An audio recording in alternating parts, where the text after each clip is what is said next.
देश के सवाल की तरफ भी रुख कर लेते हैं। जो कुछ भी नेता प्रतिपक्ष राहुल गांधी ने सामने रखा है उसके चलते देश के सवाल क्या बनते हैं।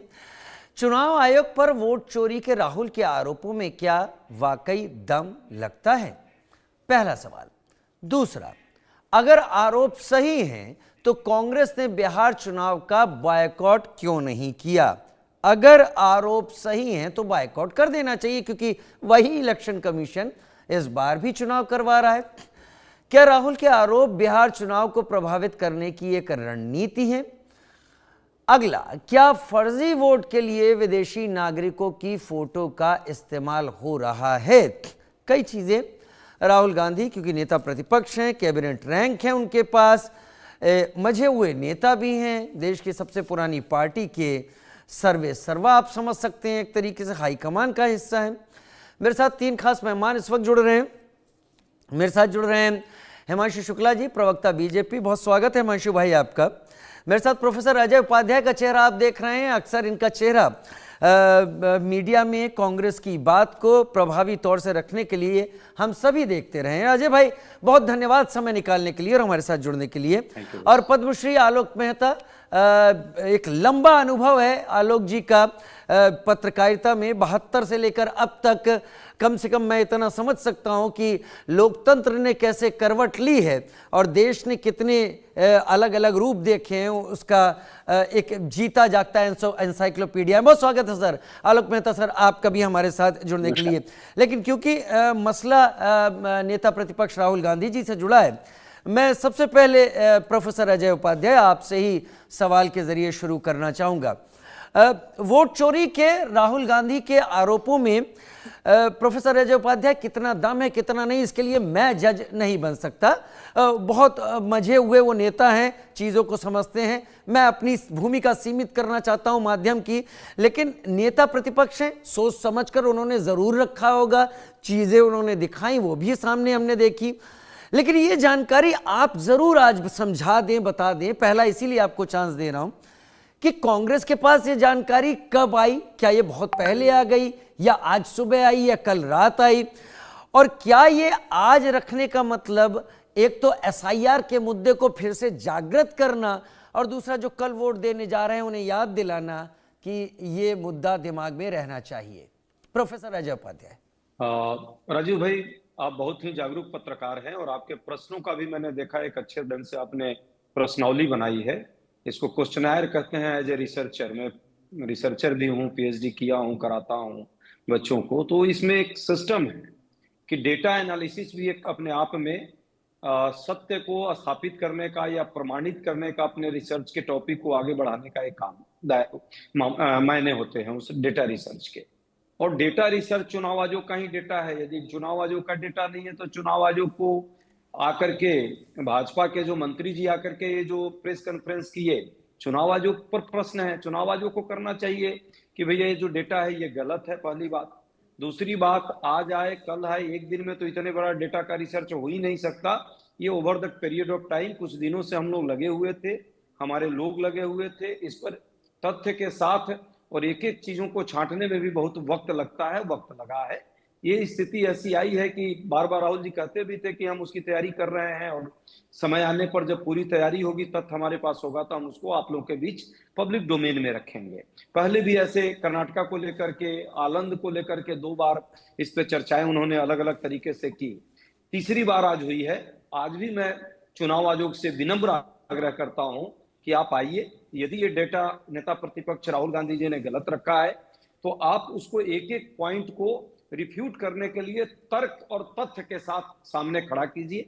यदि वो सही है तो उस पर आप कार्रवाई कीजिए, क्योंकि आप चुनाव आयोग तो निष्पक्ष है आयोग, उसकी निष्पक्षता पर कोई प्रश्न नहीं आना चाहिए। हम भी नहीं चाहते हैं कि चुनाव आयोग की निष्पक्षता पर कोई प्रश्न आए। हरियाणा को लेकर के चूंकि पहले भी हम लोग सीसीटीवी फुटेज की मांग करते थे, तो 45 दिन का एक नया कानून हाई कोर्ट ने जब कहा कि दीजिए इनको सीसीटीवी, तो सरकार ने, केंद्र सरकार ने 45 दिन के बाद जो है कोई सीसीटीवी नहीं दी जाएगी, इसकी बाजाबता कानून बना दिया, जिसके कारण हरियाणा के जो हमको सीसीटीवी चाहिए थे चुनाव के वक्त के, वो नहीं मिल पाए। जो जो चीजें इसमें आरोप प्रत्यारोपित की गई हैं, उन आरोपों की तथ्यात्मक जानकारी यदि चुनाव आयोग अभी भी वो दे दे जिसकी हम डिमांड कर रहे हैं, तो मुझे लगता है कि दूध का दूध पानी का पानी हो जाएगा और चुनाव आयोग की विश्वसनीयता भी बढ़ेगी। यदि हम गलत होंगे तो हम पे भी लोग जो है क्वेश्चन उठाएंगे। पर चुनाव आयोग क्यों मौन हो जा रहा है हर बार? इसका मतलब कहीं ना कहीं मिलीभगत मानी जाएगी। हम नहीं कह रहे हैं कि कितनी मिलीभगत उसकी है। दूसरी बात, चुनाव आयोग को जो जवाब देना चाहिए वो जवाब किरण रिजिजू जी दे रहे हैं। क्या वो चुनाव आयोग के प्रवक्ता हो गए हैं या सरकार में मंत्री हैं? तो मुझे लगता है ये अपने आप में पूरे सिस्टम पर एक संदेह नहीं बल्कि प्रूफ के साथ, यदि हम लोगों ने कुछ बात रखी हमारे नेता ने, तो उसका जवाब प्रूफ के साथ मिलना चाहिए। रादर की आकर के वो कहाँ कम्बोडिया चले गए, वो क्यों किस रास्ते से चले गए, वो क्यों विदेशी महिला का एक प्रमाण पत्र यहाँ ला रहे हैं। यदि गलत तो विदेशी महिला का प्रमाण पत्र है तो चुनाव आयोग उसको भी रिफ्यूट करे, दिखाए कहां कहां कितनी बार वोटिंग फर्जी हुई है। वो तो ऑलरेडी प्रूफ में हम दे रहे हैं, उसका कम से कम तथ्य के साथ रिपोर्ट करे चुनाव आयोग। हम तो चाहते हैं कि इस देश का चुनाव आयोग मजबूत हो, ये चुनाव आयोग में पारदर्शिता हो, चुनाव आयोग के प्रति जो घटती हुई विश्वसनीयता उसकी है वो फिर से बरकरार हो। लेकिन चुनाव आयोग खुद ही नहीं चाहता है, वो खुद चाह रहा है कि जो है हम पर आरोप लगे और भाजपा के लोग आकर के, सरकार में बैठे हुए लोग आकर इसका जवाब दें।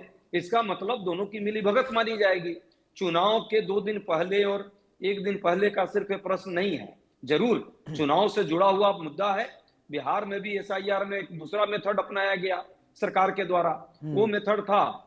मैं बात सरकार इसलिए कह रहा हूं कि बार बार हम लोगों ने चुनाव आयोग को आग्रह किया, विनय किया, पिटीशन दिया, एक भी बात नहीं मानी गई, ना केवल बात मानी गई। पहले तो एसआईआर के शुरुआत में कोई सजेशन किसी पार्टी ऑल पार्टी मीटिंग का भी प्रावधान है, उसको भी नहीं लिया गया। जब सुप्रीम कोर्ट ने कहा कि आधार कार्ड क्यों नहीं आप जोड़ते, जो डॉक्यूमेंट देना है, कई बार के सुनवाई के बाद मजबूरी में चुनाव आयोग ने जरूर डाला, पर मसौदा तैयार होने के बाद 3,66,000 वोट अचानक कैसे उसमें इंट्रोड्यूस कर दिया है। 47 लाख लोगों का जो वोट काटा गया है उसमें कौन लोग हैं जिनका वोट कटा है, उसकी लिस्ट हम अभी तक सूची मांग रहे हैं कि भाई आप सूची दे दीजिए। हम लोग तो चाहते हैं, हमारी सबसे पुरानी लोकतांत्रिक प्रक्रिया में हमारी पार्टी ने इस देश को संवारने में, संस्थाओं को बनाने में और उसकी निष्पक्षता को कायम करने का हम लोगों ने काम किया। हम अभी भी चाहते हैं चुनाव आयोग को आना चाहिए। वो आते हैं ज्ञानेश जी तो वो अपना ज्ञान देने लगते हैं, वो कहिए आए तो बोलते हैं टाए। ऐसे नहीं होगा ना, जो तथ्य उस तथ्य का आंसर ही जनता चाहती है इस देश की, ताकि हम विश्वास और बढ़े। क्योंकि लोकतांत्रिक प्रक्रिया पर यदि भरोसा उठेगा तो ये सबसे बड़ा जो है दुखदाई होगा इस देश के लिए। नहीं, वाकई प्रोफेसर साहब आपने सुना होगा, मैंने अपने सवाल की शुरुआत में कह दिया कि मैं माध्यम हूं, मुझे अपनी सीमाएं पता हैं, इसलिए मैं जज नहीं बनने जा रहा। उन्होंने रखा है, कैबिनेट रैंक के हैं, नेता प्रतिपक्ष है, एक उनका सम्मान है, और वो कई चीजें स्क्रीन पर दिखा रहे हैं और वो इसको एक तरीके से ऑथेंटिकेट कर रहे हैं चीजों को। लेकिन चुनाव आयोग ने अपनी तरफ से उनका जो बयान ही आया, खुल के नहीं आए कि ऐसा गलत है, खैर उस पर आगे आए। राजीव जी सिर्फ 10 सेकंड उसके बाद जी आपने जो बात रखी है, आपने जो अभी स्टोरी जो आपकी पूरी इस पे ब्यूरो की जो रिपोर्ट आई है, मैं पूरी तरह से सहमत हूं।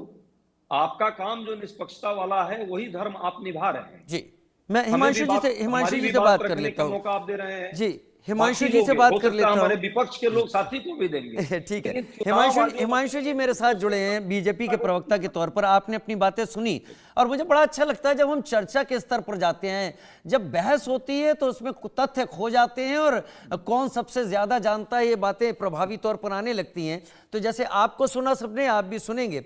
हिमांशु जी, राहुल जी एक बार फिर सामने आए हैं, उन्होंने चीजों को सामने रखा है, क्या नहीं रखा है, लेकिन रखा है सूची दिखाते हुए और बताते हुए कि कहां क्या है। अब वो हाइड्रोजन बम हो क्या हो, उससे मेरा कोई मतलब नहीं है, लेकिन कितना दम आपको लगता है राहुल गांधी जी के आरोपों में है?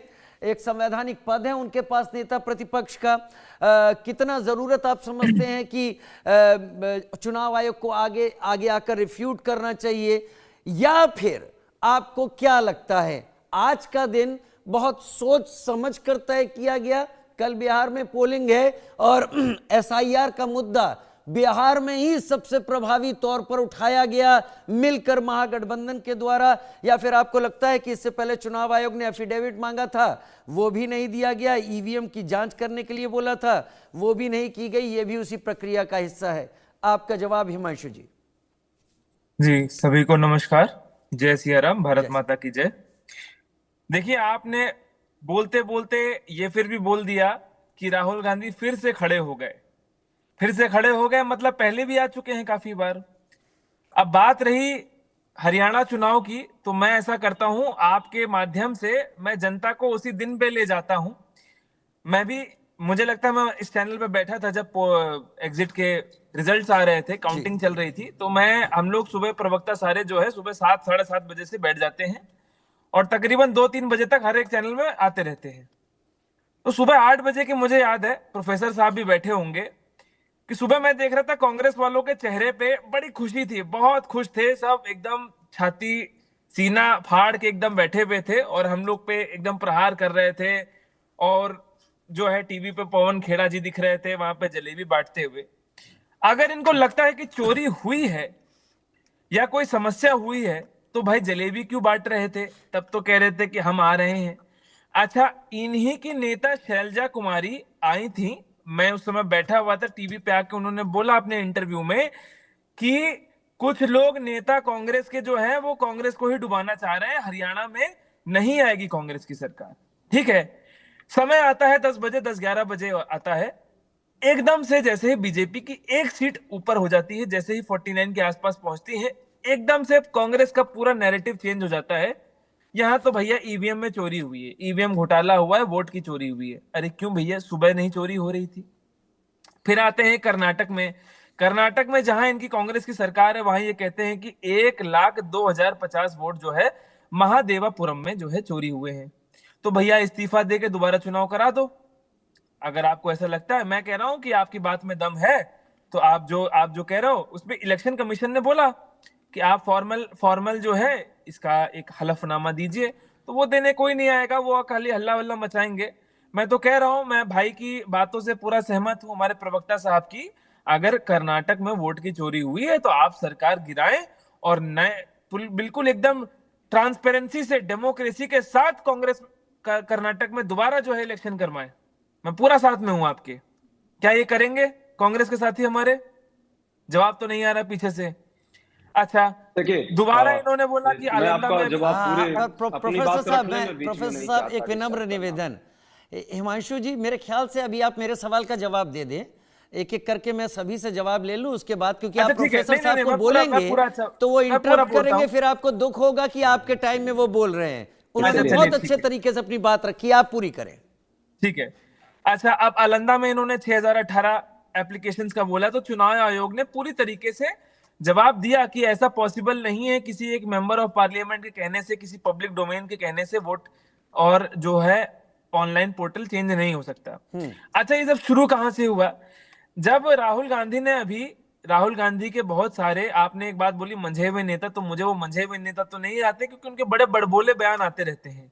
कल ही उन्होंने जो है, अभी रिसेंटली उन्होंने जो है आर्मी पे ऐसा उन्होंने बयान दिया कि पूरी आर्मी, जो हम सब भारतवासियों के लिए गौरव की बात है, भारतीय सेना का जहां नाम आता है वहां हमारी छाती चौड़ी हो जाती है। आप वहां पे क्वेश्चन लगा रहे हो कि वहां 10% पॉपुलेशन जो है वो आर्मी चला रही है। ये कितना कितना घटिया बयान है, मैं इसको घटिया बयान बोलूंगा। और आर्मी के खुद एक्स ऑफिसर्स ने इस पे बोला कि भाई साहब, जब इंडियन आर्मी कुछ काम अच्छा करती है तब तो आप प्रूफ मांगते हो, जब वो सर्जिकल स्ट्राइक करती है तो आप कहते हो वीडियो दो, जब वो ऑपरेशन सिंदूर करती है तो आप बोलते हो कि हमें तो प्रूफ नहीं मिला है, ऐसा कुछ नहीं हुआ है, वॉर रोकनी चाहिए, इंडियन आर्मी को पीछे हटना चाहिए। तब आप आर्मी को डिग्रेडिंग चीजें बोलते हो, और अब आप आ रहे हो ये बोलने के लिए कि आर्मी में आप कास्ट सेंसस लाएंगे। ठीक है, आइए, ये लौट कोई के न्याय आइए, बोलने में लौट मेरी बात के पूरी आइए होने उसी दीजिए। जगह। मैं उनके सारे बयानों की बात, उन्होंने एक चीज नहीं बोली, आप उनके सारे देखिए हिमांशु भाई ज्यादा वक्त अभी नहीं दूंगा, क्योंकि पद्मश्री आलोक मेहता भी इंतजार कर रहे हैं। इसको सम अप कीजिए, मुझे ये बताइए कि राहुल जी तो खुलेआम आए हैं, उन्होंने सब दिखाया है सामने, सब कुछ कहा है। इसका मैं एक मुझे पता है कि स्टेटमेंट, एफिडेविट नहीं दिए गए, मुझे पता है ईवीएम में जांच करने कोई नहीं पहुंचा, लेकिन बतौर नेता प्रतिपक्ष एक बड़ा सवाल तो उठा दिया उन्होंने एंड वोटिंग से पहले। मैं क्लोजिंग स्टेटमेंट मार देता हूं कि ये बोल यहां रहे हैं लेकिन शब्द देश के बाहर से आ रहे हैं, रिमोट कोई और चला रहा है। ठीक है। एक संस्था है एफडीएल एपी जिसकी वाइस प्रेसिडेंट सोनिया गांधी है और राजीव गांधी फाउंडेशन में ओसीसीआरपी का पैसा जाता है जो कि जॉर्ज सोरोस फाउंडेशन से जुड़ी हुई है। तो जब भी देश में कुछ चुनाव या कोई बड़ी चीज होने वाली होती है, ऊपर से एक रिमोट कंट्रोल चलता है, चाबी घूमती है और इधर कारनामा शुरू हो जाता है। मतलब आपका कहने का मतलब है कि राहुल जी, अब आपको मेरी बात माननी पड़ेगी, अगर आपकी ही बात मैं सही मान लूं तो बहुत मजे हुए ना कि वो उनको पता है कि कब क्या कहना क्या करना है। खैर, पद्मश्री आलोक मेहता का मैं रुख कर लेता हूं। आलोक सर, अब मैं आपको समय देने जा रहा हूं। आलोक सर, राहुल जी का मैं बयान सुन रहा था, उन्होंने जब वो माइक लेकर बोल रहे थे तो उन्होंने एक सेंटेंस बोला, उन्होंने बोला जो हरियाणा में हुआ वही बिहार में होगा, अपनी बात कहते कहते। इसका मतलब क्या है? क्या कांग्रेस और महागठबंधन जिस बात को लेकर लगातार जोर लगा रहा था वो इश्यू हल्का पड़ गया, इसलिए उन्हें इन दोनों संदर्भों को जोड़ना पड़ा है, या फिर आपको इसके पीछे और कुछ दिखता है जहां पर संवैधानिक संस्था चुनाव आयोग और इन चुनाव में हिस्सा ले रही पार्टियां आमने सामने हैं? देखिए राजीव जी, मैं तो यही कहूंगा, जैसे अभी अजय जी ने शुरुआत की थी, मैं तो उनका इस बात से समर्थक हूँ कि चुनाव आयोग को निश्चित रूप से वो इसका विस्तार से जवाब दे, आज नहीं दे, कल दे, परसों दे, पहली बात। इसलिए मैं ये नहीं कहता, हम और आप तो यही है ना कि हम लोग न्यायाधीश नहीं है। सुप्रीम कोर्ट में या हाई कोर्ट में बल्कि पिटिशन कुछ लगी हुई है, शायद 30 या उससे ज्यादा हो सकता है हाई कोर्ट में, हरियाणा में इसी चुनाव को लेकर। तो कोर्ट, आप और हम वो भी नहीं काम कर सकते जो चुनाव, चूंकि मेरे पास वो नहीं है। एक में जरूर, चूंकि आपने मेरा परिचय बड़ा पुराना बताया, लेकिन मैं उस सब पे नहीं जा रहा हूँ। मैं बंसीलाल जी के समय से हुड्डा जी और सैनी जी, मनोहर लाल जी तक की बात कहें तो मैं मुख्यमंत्रियों को देखता रहा हूँ। मुझे इसी बात पर आश्चर्य होता है कि भूपेंद्र सिंह हुड्डा जैसे, मैं इसलिए कह रहा हूँ, अब तो प्रतिपक्ष में कोई चमचागिरी भी नहीं है, ऐसे ये बंसीलाल थे, बंसीलाल बाद में तो कांग्रेस को छोड़ गए थे, हुड्डा जी ने नहीं छोड़ा है। वो बड़े उम्मीदवार थे, उनको जीतने का, और आज भी दीपेंद्र हुड्डा राहुल गांधी के बहुत ही नजदीकी हैं। भूपेंद्र हुड्डा जी स्वतंत्रता सेनानी परिवार है, उन्होंने आज तक इस तरह की कोई बात नहीं उठाई। ये हमारा आपका चैनल जो हरियाणा का भी हमारा है, देश भर का है, न्यूज़ का है, तो ये ठीक है कि बड़ा गोपनीय जो काम किया गया, इसके लिए जो उनकी रिसर्च टीम है हम उसको भी बधाई देंगे। लेकिन मैं एक बड़ा भ्रम है, मैं इसलिए आपसे कहूँगा, पहली बार ऐसा है जब देश में, मतलब मैं कह सकता हूँ पूरे मेरे जीवन में, अब कम से कम पत्रकारिता में, तो 3 बातों से बार बार मुझे डर लगता है। एक, जब पाकिस्तान कहता है कि मैं बम गिरा दूंगा, तो मैं सोचता हूं कि उससे तो पाकिस्तान के कितने लोग मरेंगे, भारत में जो पंजाब में हम लोगों का क्या होगा पता नहीं। इसी तरह से जब ट्रम्प साहब कहते हैं कि न्यूक्लियर हथियार जो है पाकिस्तान उसका जो है प्रयोग करे या कुछ भी कर सकता है, तो लगता है कि ट्रम्प पता नहीं क्या कहेंगे और कब कब बम गिरवा देंगे, तो गाजा की तरह भारत में तो कुछ नहीं कर देंगे। तो मुझे ऐसा लगता है कि, और राहुल गांधी जब भी कहते हैं कि हाइड्रोजन न्यूक्लियर बम लाते हैं, तो मुझे लगता है पता नहीं वो भी कहीं विदेश से आए हैं, तो कोई कौन से बम भारत में गिरने वाला है बताने वाले हैं। तो मुझे लगा कि अभी वो ब्राजील और कोलंबिया गए थे, हमारे मित्र शायद भूल गए, वो कम्बोडिया बोल रहे थे, लेकिन सही बात यह है कि वो कोलंबिया गए, जिसको वहां पर ट्रंप ने कह दिया है कि ये ड्रग का सबसे बड़ा सेंटर है, और इसलिए इसके राष्ट्रपति को हम कहीं अनुमति नहीं देंगे जाने को, राष्ट्रपति को कोलंबिया के। और उसके बाद ब्राजील भी गए थे। मुझे लगता है, मैंने कहा ना, मैं राजीव जी से और इंदिरा जी से मिलने का रहा है अनुभव, और इसलिए मैं कह सकता हूं कि ब्राजील की यात्रा के समय इस मॉडल का खाली एक ही कहीं अपने सोर्सेज से, बल्कि भारत की दूतावास भी प्रतिपक्ष के नेता को उतना ही सम्मान देता जो शायद हो सकता है पत्रकार भी नाते हमारा भी न सुने। मैं ब्राजील मनमोहन सिंह जी के कार्यकाल में गया हूं, तो इसलिए कहता हूं कि ब्राजील के हरदीप सिंह पुरी भी उस समय ब्राजील में ही थे, और इसलिए आज भी वो मंत्री भी है। तो ब्राजील में कोई भी एक मॉडल, एक कौन सी और कैसे आई थी, ये तो देश का एक अंतर्राष्ट्रीय स्तर पर इस पर केस बनता है। कोई ब्राजील की मॉडल आकर के यदि इतना वोट, और इसी ये भ्रम क्या है राजीव जी, क्षमा करेंगे, मैं अभी भी ये वोटर लिस्ट है, कभी वो कहते पोलिंग लिस्ट है। यदि इन्होंने मतदान कर दिया है, 35 जगह देखिए, कितना ही हम भी आप जमीनी बहुत पत्रकार रहे हैं। मैं जी। आपने 35 बोला, मैं और स्पष्ट कर दूं, राहुल जी ने 10 बूथ पर 22 जी। जगह वोट करने की बात कही है।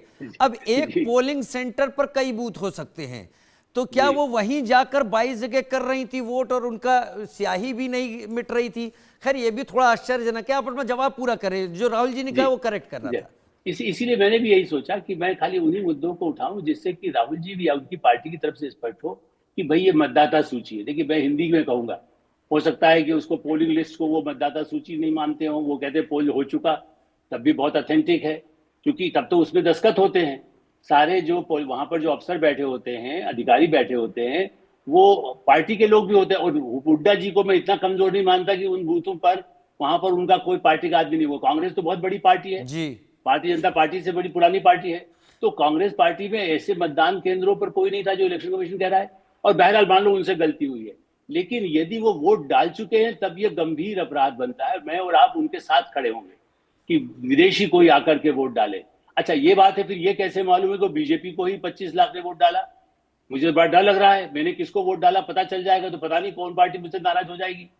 मैं नहीं अभी भी कहूंगा मैंने किसको वोट दिया। कई बार मेरे परिवार के लोग मुझसे असहमत होते हैं, वो कहीं और वोट डाल देते हैं। तो ये एक गंभीर, वो जो आप अंतिम बात कहूंगा, बिहार के मतदाता जो बहुत भोले भाले हैं, मैं वहां रहा हूं, गया हूं, जाता रहा हूं, उन भोले भाले मतदाताओं को एक बार शंका। अच्छा, अंतिम बात ये भी है, एक तरफ वो कहते हैं कि शुद्ध एसआईआर जो किया जाने वाला है कि इसका शुद्धिकरण किया जाए, बिहार उन्होंने विरोध किया, 1 महीने कार्यकाल उसका बढ़ाया गया, सारी कोई उसके बाद आपत्ति आई हो तो उस पर जरूर माना जाना चाहिए। आज भी उन्होंने 5 लोग खड़े किए।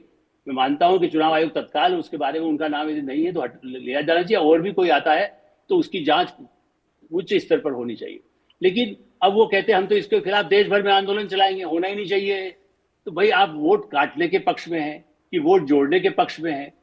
सही बात यही है कि सही मतदाता, भारत का नागरिक मेरे जैसा, और हमारे कई पत्रकार, मैं आपको नाम नहीं लूंगा, ऐसे पत्रकार है जो वोट नहीं डाल पाए, उनका नाम हट गया, दिल्ली शहर में, अभी नहीं, आज से जब मनमोहन सिंह सरकार थी, कांग्रेस सरकार थी, और वो पॉलिटिकल एडिटर थे, मैं आज भी टेलीविजन चैनल्स में आते, मैं नाम फिर भी नहीं ले रहा हूँ। ऐसे कितने ही लोगों का, वहां 35 लोगों के उस जिस एरिया में वो रहते थे, 35 उनके नाम कट गए थे। तो इसमें असावधानी हो सकता है, हमने भी चेक नहीं किया कि मेरा नाम अभी वहां मिलेगा कि नहीं मिलेगा। अब तो पहले आने लगा है, उस समय नहीं आता था। तो मेरा ऐसा मानना है कि बहुत गंभीर मुद्दा उठाया, लेकिन बिहार की जनता को भ्रमित करना इस मौके पर, जब कोई आपत्ति वहां पर करने वाले उनकी पार्टी में सक्षम लोग रहे हैं और आज भी हैं, वो यदि यही काम करें कि लोगों को भ्रमित ना करें कि वोट डालना बेकार है, वोट डालेंगे जाएगा तो वही ब्राजील की लड़की आके कोई डाल देगी, जो कि अभी कोलंबिया से आए हैं, पता नहीं वहां से कोई आ गई हो। इनका विरोधी तो ये भी कहेगा कि भाई ब्राजील के रिश्ते कोलंबिया से या थाईलैंड से, दुनिया भर से रिश्ते तो राहुल गांधी के सबसे ज्यादा है बिहार के नेताओं के मुकाबले में। हो सकता है बिहार के नेताओं को भी हो, लेकिन उनको वहां से कोई लड़की आकर वोट डाल देगी तो वहां की महिला कैसे वोट डालेगी? ठीक है सर, ठीक है। प्रोफेसर अजय का ही रुख कर लेता हूं। प्रोफेसर अजय, अब स्पष्टीकरण का दौर शुरू हो जाता